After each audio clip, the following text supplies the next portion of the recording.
The people have access to the internet and social media, including Twitter, Facebook, and YouTube. But what about the local press? When I was walking around Caracas, I was surprised to see many adversarial, pro-opposition publications being sold at newsstands.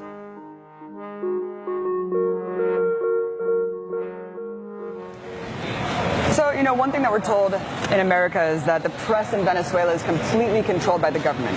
So I went to a couple newsstands and bought up every paper that I could find, and surprisingly, the vast majority were not. Let's take a look at them. Últimas Noticias, it says, so far 1,200 buildings have been destroyed.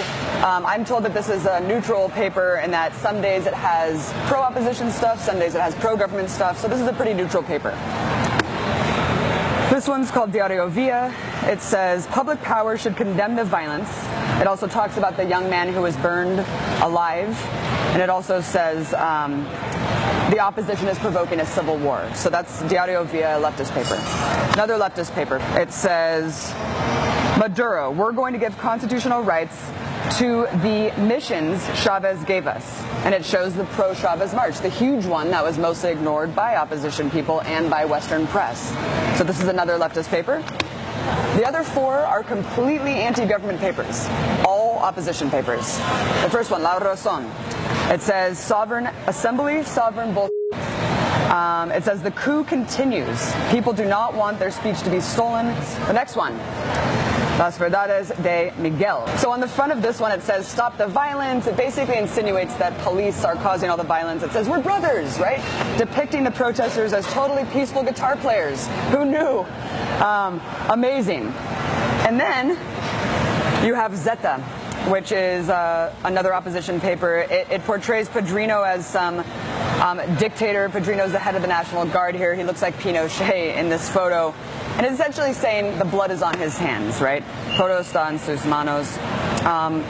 Really, really amazing here. And on the back of the paper, it shows a young journalist, 27 years old, who says he died for the liberty of Caracas. Incredible.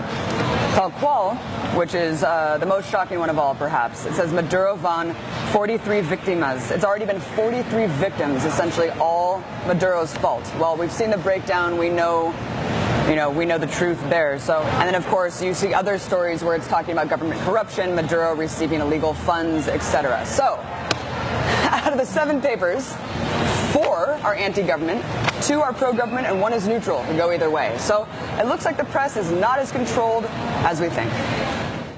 The next day, I even saw a different paper with the most outrageous headline of all. Trump must take care of Maduro. Television ownership is similar to print media. The Committee to Protect Journalists claims nearly all TV stations in Venezuela are either controlled or allied with the government of Nicolás Maduro. That is blatantly untrue. According to the Center for Economic and Policy Research, private TV media captures between 74% and 92% of the country. A 2013 Nielsen ranking found state TV captured as little as 8.4% of people tuning in. One of Venezuela's biggest TV stations is Venevision, owned by right-wing billionaire Gustavo Cisneros.